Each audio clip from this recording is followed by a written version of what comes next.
Baik, kita lanjutkan di video yang kedua. Untuk sifat eksponen tadi ya, kita lanjutkan yang sifat keempat. Sifat keempat kita perhatikan dalam kurung A pangkat M, kurung tutup ya, pangkatnya di luar. Kalau pangkatnya di luar, ada pangkat lagi di dalam. Ini berarti sifatnya adalah A dipangkatkan M kali N. Jadi pangkat yang di dalam dengan yang di luar ini kita kalikan. Contohnya, misalkan kita ambil 3 pangkat 2, pangkatkan lagi di luarnya dalam 4. Nah, ini tinggal kita kalikan yang di dalam pangkatnya dengan yang di luar. 3-nya tetap kita tuliskan, kemudian kita tulis 2 dikali 4. Hasilnya berapa? 3 pangkat 2 kali 4 hasilnya adalah 8. Oke. Sudah jelas? Ini bisa kita uraikan ya. Kalau mau sampai di sini silakan. Kemudian sifat yang kelima, dalam kurung A dikali B, ini titik ini kali ya. A kali B. Kemudian ada pangkat di luarnya, yaitu pangkat N. Nah, ini penguraiannya seperti ini. Berarti pangkat yang ini dikalikanlah dengan bilangan pokok yang ini, sehingga menjadi A pangkat N dikali B pangkat N. Contohnya, misalkan di sini 2 dikali 3 dipangkatkan 5. Hasilnya menjadi berapa? Berarti 2, ini kan pangkatnya 1 ya. Ini pangkat 1, pangkat 1. Berarti 2 dikalikan pangkatnya di sini 1 kali 5, 5. Ini berapa? 3 pangkat 1 ya, 3-nya. Berarti 3 pangkat 1-1-nya dikalikan yang 5 ya 5. Berarti 3 pangkat 5. Ini kalau mau diuraikan silahkan. Kalau mau sampai sini jawabannya silahkan juga. Kemudian sifat yang keenam, A per B pangkat M. Berarti sifat bentuknya seperti ini. A pangkat M per B pangkat M. Contoh, misalkan kita ambil 7 per 5 ya, dipangkatkan dengan 2. Berarti berapa? Kalau kita uraikan menjadi 7 pangkat 2 per 5 dipangkatkan dengan 2. Nah, seperti ini. Kalau mau diuraikan menjadi 49, 7 pangkat 2 ya, 5 pangkat 2 itu 25. Oke, sampai di sini. Kemudian sifat yang terakhir, 7, sifat yang ke-7, A pangkat 0. Berapa A pangkat 0 nilainya?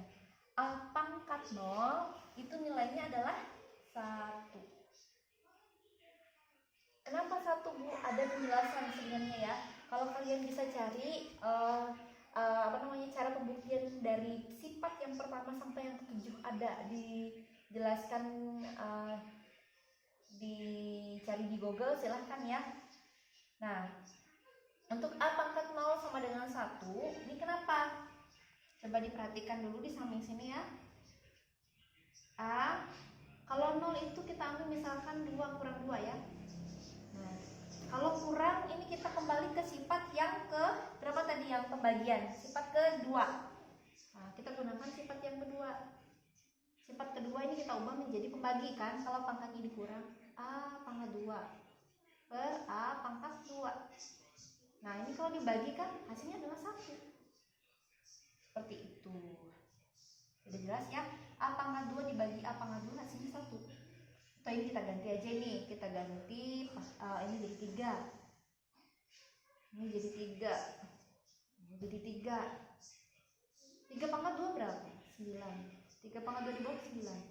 9 bagi 9 berapa? 1. Nah, makanya hasilnya apabila bilangan yang dipangkatkan dengan 0, hasilnya pasti adalah 1. Contohnya, misalkan kita ambil min 2. Kalau pangkat 0 berapa hasilnya? Ya 1.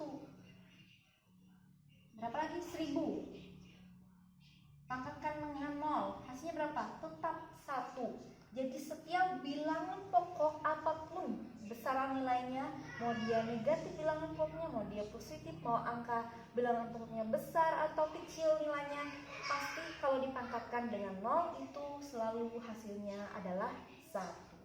Sudah dijelaskan di sini ya. Oke. Kalau sudah paham mengenai sifat-sifatnya, bisa kita terapkan di soal. Untuk soal yang pertama, yang A, kemarin ya ada ibu kasih soal ini. Kalau yang di dalam tanda kurung, kita kerjakan dulu yang di dalam tanda kurung. Kalau perkalian tadi pangkatnya diapakan? Dijumlahkan dengan syarat bilangan pokoknya harus sama. Ini kan sama, ini sama. Nah, kalau bilangan pokoknya sama, berarti kita kerjakan yang di dalam tanda kurung ya. A6 tambah 2. Atau gini, kita ubah dulu bentuknya seperti ini ya. Ada pembagi ya. A pangkat 6 kali A pangkat 2. Kita ubah jadi per ya. Jadi kalau bagi itu bisa kita ubah jadi pembagian per, seperti itu bentuknya.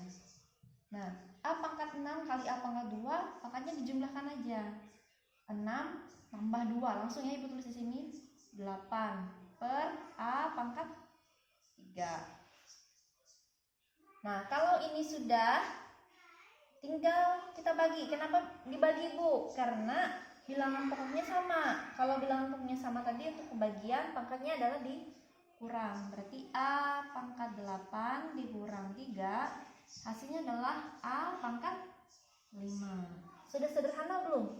Sudah sampai di sini jawabannya. Sudah sederhana, jadi nggak bisa dikecilin lagi. Oke, sampai A pangkat 5 jawabannya ya, hasil penyederhanaannya. Kita lanjutkan yang B. Nah, yang di dalam tanda kurung itu ada tanda pembagian. Oke, kita ubah dulu bentuknya. A pangkat 6 dibagi A pangkat 3. Oke, seperti ini. Kalau pembagian tadi pangkatnya dikurang ya. Oke, langsung aja kita kurang gini aja. A pangkat 6 dikurang 3. Kalau pembagian ya.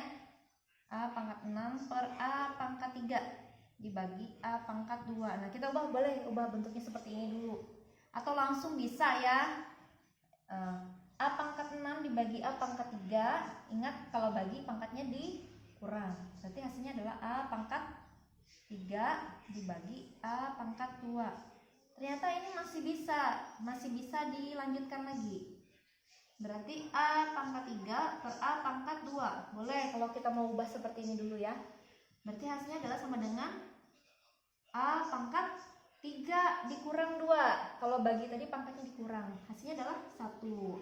Ada yang bertanya, Bu, gimana Bu kalau misalkan pangkatnya 1, apa tetap ditulis pangkatnya atau tidak usah? Nah, kalau kalian ketemu nanti soal, kalau ada A pangkat 1, pangkat 1-nya tidak usah ditulis, cukup ditulis A saja. Ya? Kalau mau tulis pangkatnya juga silahkan. Tapi biasanya kalau pangkatnya 1 tidak usah dituliskan, cukup tulis bilangan pokoknya saja. Kecuali misalkan dia 3 pangkat 2, lalu dituliskan ya. Oke. Nanti saya lanjutkan video yang ketiga ya. Ini silahkan dicatat.